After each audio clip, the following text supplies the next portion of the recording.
let's shift focus to UK, which has really been in the middle of one crisis after the other since Brexit, followed by COVID. And then, of course, the change in leadership. The UK has been struggling with a weakening economy as well as currency. But how did the UK get here? And what is the government now doing about it? Vinnii joins in with a ready reckoner. Absolutely, the turmoil that we've seen coming in UK is just not stopping. Look at the inflation numbers that did coming, for the country. When you look at inflation, 5 times that of the central bank's target and near a 40-year high coming in this time around.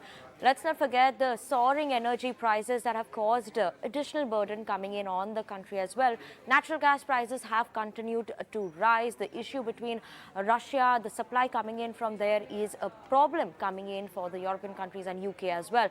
In terms of additional costs, we're seeing additional costs associated to Brexit. That is a factor coming into play for this UK's turmoil.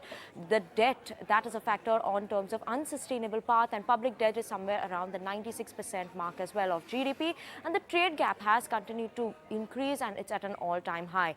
Now, what has the government actually done? The most radical cut that they've taken coming in, tax cut they've taken coming in since 1972, and this was on 23rd of September. The British government, led by the new Prime Minister Liz Truss, announced a package that was on sweeping tax cuts coming in, and this tax cut will cost the government almost $45 billion by 26 to 27 years. So that is why we're keeping an eye out on that, because that's a very important factor that is actually keeping the markets under turmoil as well.